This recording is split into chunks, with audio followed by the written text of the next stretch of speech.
Assalamualaikum warahmatullahi wabarakatuh. Alhamdulillah wa syukrulillah, la haula wa la quwata illa billah. Allahumma salli ala rasulillah Muhammad ibni Abdillah. Rabbi shrahli sadri wa yassirli amri wahlul 'uqdatam min lisani yafqahu qawli. Amma ba'd.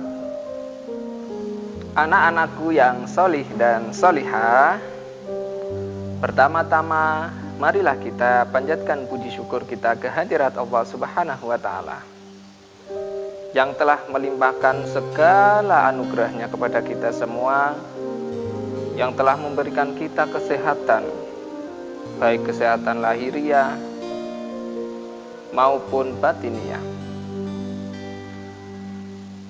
Anak-anakku yang soleh soleha, kedua kalinya salawat dan salam tak lupa kita haturkan kepada junjungan kita Nabi Muhammad sallallahu alaihi wasallam, Nabi yang telah membawa kita dari zaman kegelapan menuju zaman yang terang benderang, Nabi yang telah membawa kita dari zaman jahiliyah menuju zaman Islamiyah.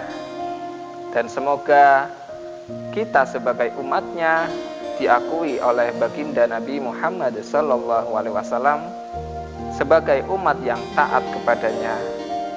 Amin ya rabbal alamin. Anak-anakku yang solih dan solihah, perlu kita ketahui bersama bahwa ada peristiwa yang sangat luar biasa yang dialami oleh baginda Nabi Muhammad sallallahu alaihi wasallam. Dan peristiwa ini hanya dialami oleh baginda Nabi Muhammad sallallahu alaihi wasallam saja. Kira-kira ada yang tahu tidak? Peristiwa apakah itu? Ya, betul sekali. Yaitu peristiwa Isra Mi'raj Nabi Muhammad sallallahu alaihi wasallam. Hal ini berawal dari kesedihan Rasulullah sallallahu alaihi wasallam karena pada saat itu dakwah Rasulullah sallallahu alaihi wasallam ditolak oleh penduduk Taif, dan kemudian meninggalnya orang-orang terkasih dari beliau Rasulullah sallallahu alaihi wasallam, yaitu pamannya yang bernama Abu Thalib. Dan selang 3 hari kemudian disusul oleh istri beliau Rasulullah yang bernama Siti Khadijah. Hal ini membuat orang-orang Islam semakin sedih, dan para kafir Quraisy semakin gencar untuk memusuhi beliau Rasulullah sallallahu alaihi wasallam. Nah, dari peristiwa ini kemudian Allah Subhanahu wa taala memerintahkan malaikat Jibril untuk mengajak Rasulullah sallallahu alaihi wasallam melaksanakan Isra Mi'raj. Peristiwa Isra Mi'raj ini terjadi pada tahun 11 kenabian, tanggal 27 Rajab, atau berdepatan dengan tahun 621 Masehi. Nah, peristiwa ini merupakan peristiwa yang terbesar yang dialami oleh Rasulullah sallallahu alaihi wasallam. Ketika Rasulullah melaksanakan Isra Mi'raj, Rasulullah sallallahu alaihi wasallam ditemani oleh malaikat Jibril dan menggunakan kendaraan yang super cepat bagaikan kilat yang menyambar. Kira-kira anak-anakku yang soleh dan soleha, ada yang tahu kendaraan apa itu? Ya, betul sekali. Kendaraan itu bernama Buraq. Anak-anakku yang soleh dan soleha, kemudian Pengertian Isra adalah perjalanan Rasulullah Shallallahu Alaihi Wasallam di malam hari dari Masjidil Haram yang berada di kota Mekah menuju Masjidil Aqsa yang ada di Palestina. Kemudian Mi'raj artinya perjalanan Rasulullah Shallallahu Alaihi Wasallam dari Masjidil Aqsa menuju ke langit tertinggi, kemudian sampai di Sidratul Muntaha. Kemudian dalam perjalanannya menuju Masjidil Aqsa, Rasulullah Shallallahu Alaihi Wasallam singgah di tempat-tempat bersejarah seperti kota Madinah, Bukit Tursina, Baitul Lahmi. Dan kemudian dari Masjidil Aqsa, Rasulullah Shallallahu Alaihi Wasallam mi'raj ke lapisan langit paling tinggi. Dan di setiap lapisan langit, beliau singgah dan bertemu dengan para nabi. Di lapisan langit yang pertama, Rasulullah Shallallahu Alaihi Wasallam bertemu dengan Nabi Adam alaihissalam. Kemudian di lapisan langit kedua, Rasulullah Shallallahu Alaihi Wasallam bertemu dengan Nabi Isa alaihissalam dan Nabi Yahya alaihissalam.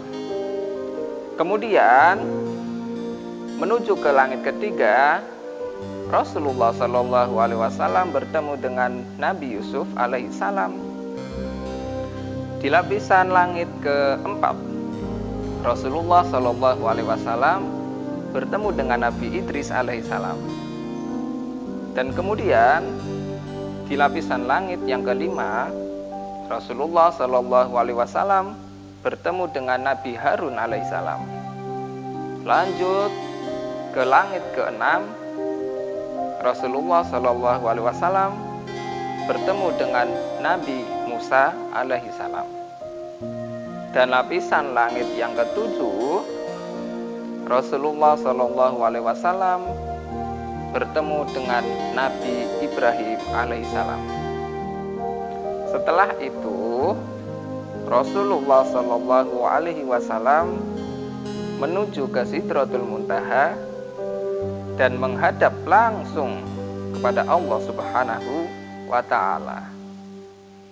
Setelah Rasulullah Shallallahu Alaihi Wasallam menghadap Allah Subhanahu wa Ta'ala, kemudian Rasulullah mendapatkan sebuah perintah. Kira-kira anak-anak ada yang tahu perintahnya apa? Ya, betul sekali. Perintahnya yaitu melaksanakan sholat. Karena dengan sholat akan mendekatkan kita kepada Allah Subhanahu wa Ta'ala. Dan dengan sholat adalah jembatan untuk kita sampai kepada Allah Subhanahu wa Ta'ala.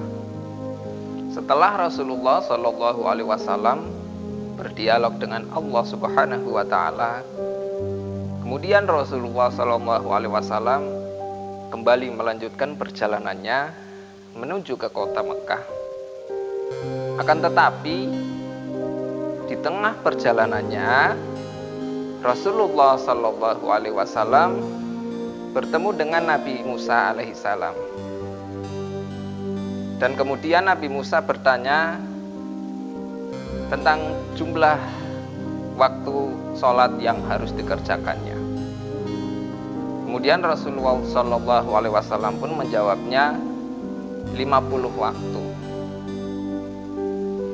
Kemudian Nabi Musa alaihissalam menyuruh Rasulullah Shallallahu Alaihi Wasallam untuk kembali bertemu kepada Allah Subhanahu wa Ta'ala untuk meminta keringanan.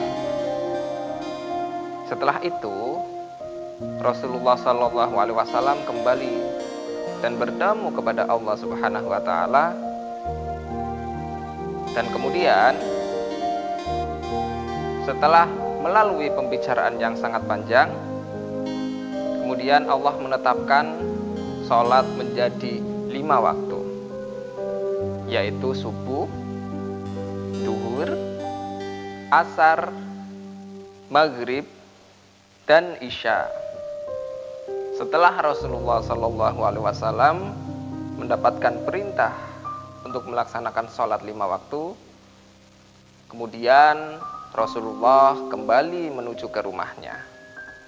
Dan setelah itu Rasulullah SAW menyampaikan kepada umatnya agar umatnya melaksanakan sholat.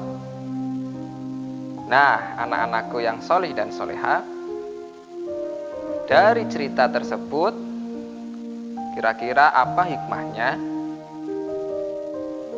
Nah, hikmah dari cerita yang sudah Pak Yusuf ceritakan tadi adalah bahwa kita sebagai umat Islam diperintahkan oleh Allah untuk menunaikan kewajibannya, yaitu melaksanakan sholat.